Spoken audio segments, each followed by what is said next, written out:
Untuk pertama kalinya dalam sejarah, para ahli di Amerika Serikat berhasil melakukan prosedur transplantasi jantung babi ke manusia. Operasi ini dilakukan kepada seorang pria 57 tahun bernama David Bennett Senior yang sebelumnya menderita penyakit jantung mematikan, diberitakan oleh The New York Times. Operasi yang berlangsung selama 8 jam ini dilakukan oleh para ahli dari University of Maryland Medical Center dan kini pasien dalam kondisi baik. Jantung babi itu menciptakan denyut nadi, menciptakan tekanan, dan itu sekarang adalah jantungnya, kata Dr. Bartley Griffith, seorang direktur program transplantasi jantung yang melakukan operasi tersebut. Kepada The New York Times, Dr. Griffith mengaku ia dan timnya sangat senang bahwa jantung babi itu berfungsi dan tampak normal di dalam tubuh David. Meski begitu, karena prosedur transplantasi babi ke manusia selama ini belum pernah dilakukan, mereka tidak tahu apa yang akan terjadi nantinya. Sebagai pasien, David sendiri memutuskan untuk ikut ambil bagian dalam operasi eksperimental ini karena ia ingin hidup. David akan meninggal jika tidak menerima jantung baru, tapi kondisinya terlalu parah untuk memenuhi syarat menerima donor jantung manusia. Karena itulah, ketika Dr. Griffith memberitahunya pada pertengahan Desember 2021 lalu bahwa mereka mungkin bisa memberikan jantung babi, David menyetujuinya. Setelah operasi dilakukan, para ahli memantau David secara ketat untuk melihat apakah ada tanda-tanda tubuhnya menolak organ baru, termasuk apakah ada virus babi yang mungkin ditularkan. Tapi untungnya 48 jam kritis pertama setelah operasi berlalu tanpa insiden apapun. Bahkan jantung itu berfungsi dan bisa melakukan sebagian besar pekerjaan seperti jantung manusia pada umumnya. Jantung yang ditransplantasikan ke tubuh David berasal dari seekor babi yang DNA-nya sudah diubah secara genetik oleh sebuah perusahaan obat regeneratif bernama Revivicor. Para ilmuwan di Revivicor melakukan 10 modifikasi genetik, termasuk gen pertumbuhan yang dinonaktifkan untuk mencegah jantung terus tumbuh setelah ditransplantasikan ke manusia. Selain itu, 6 gen manusia dimasukkan ke dalam genom babi donor untuk membuat organ babi bisa lebih ditoleransi oleh sistem kekebalan tubuh manusia. Melansir dari situs resmi University of Maryland School of Medicine, Dr. Griffith menyatakan bahwa operasi itu adalah terobosan yang membawa manusia selangkah lebih dekat untuk memecahkan krisis kekurangan organ donor. Ia merasa optimis bahwa operasi transplantasi pertama di dunia ini bisa memberikan pilihan baru yang penting bagi pasien di masa depan. Bersediakah Anda untuk menerima donor organ non-halal dari babi? Untuk pertama kalinya dalam sejarah medis, ahli bedah berhasil melakukan transplantasi ginjal babi ke manusia. Para ahli bedah di New York University, Lewan Holt, melaporkan mereka mengubah ginjal yang tumbuh pada babi secara genetik dan mentransplantasikannya ke manusia dalam operasi yang dilakukan pada 25 September lalu. Dan mereka menemukan bahwa organ tersebut bekerja secara normal menurut pernyataan di sebuah rilis pers. Melansir dari New York Post, terobosan ilmiah ini tentu saja digadang-gadang bisa membuka pintu karena menghasilkan pasokan organ baru yang sangat dibutuhkan untuk pasien dengan kondisi parah. Penerima transplantasi itu merupakan pasien mati otak yang hidupnya hanya mengandalkan ventilator. Pasien juga termasuk salah satu donor organ terdaftar, tapi karena organ-organ tubuhnya tidak cocok untuk disumbangkan, keluarga akhirnya mengizinkan penelitian eksperimental tersebut.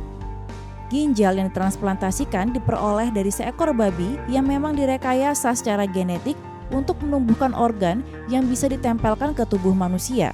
Ginjal itu juga telah disetujui oleh Food and Drug Administration Amerika Serikat untuk digunakan sebagai sumber terapi manusia. Para ahli bedah kemudian melakukan pemantauan selama 54 jam setelah transplantasi dan menemukan bahwa organ mulai berfungsi normal meski ditempelkan di pembuluh darah pada kaki bagian atas.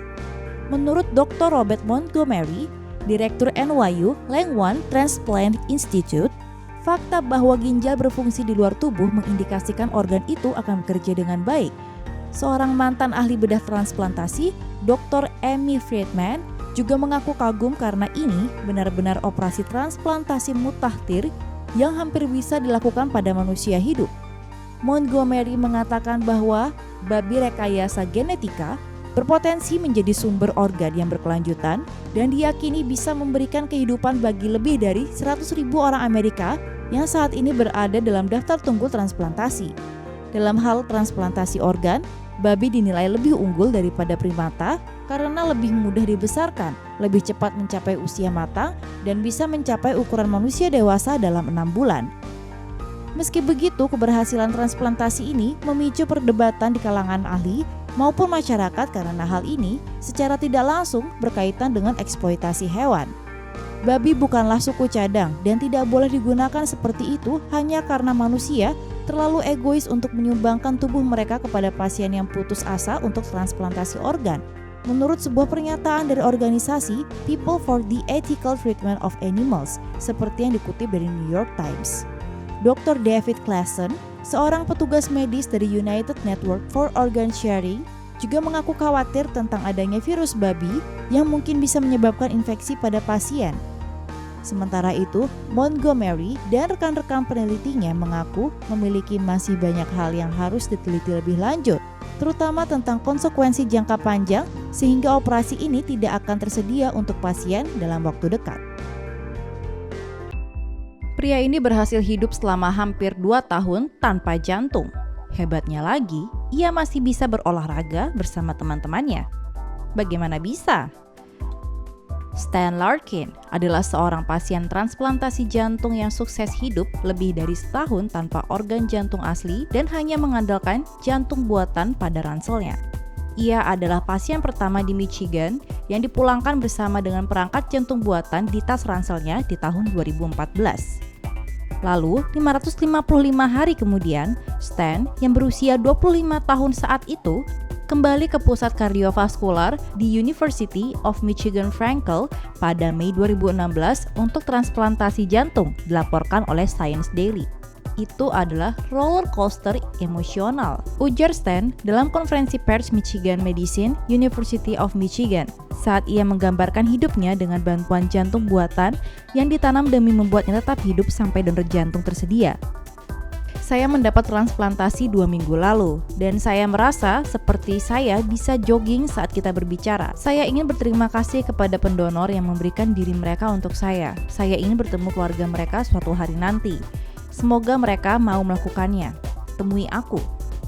Sementara itu, saudara laki-laki Stan, Dominic, juga mengandalkan jantung buatan total sebelum menerima transplantasi jantung pada tahun 2015. Dua bersaudara itu didiagnosis dengan kardiomiopati familial saat remaja, sejenis gagal jantung yang dapat menyerang orang yang tampak sehat tanpa peringatan. Kondisi ini terkait dengan penyebab utama kematian mendadak di kalangan atlet. Mereka berdua sangat sakit ketika kami pertama kali bertemu mereka di unit perawatan intensif kami, kata Jonathan Huff, seorang profesor bedah jantung. Kami ingin mereka mendapatkan transplantasi jantung, tetapi kami tidak berpikir kami punya cukup waktu. Ada sesuatu tentang situasi anatomi unik mereka di mana teknologi lain tidak akan bekerja. Namun berbeda dengan alat jantung biasanya, perangkat ini dirancang untuk bekerja pada kedua sisi jantung gagal. Apabila pasien gagal jantung harus tetap tinggal di rumah sakit untuk dipantau, Stan tidak perlu melakukannya. Karena ia menggunakan driver portable Freedom seberat 13,5 pon yang dapat dipakai untuk menjaga jantung buatannya tetap bekerja. Pada konferensi pers di tahun 2016, Stan berkata, mengutip dari Light Bible, "Ini, jantung buatan SynCardia, membawa hidup saya kembali untuk membuat saya sehat seperti sekarang."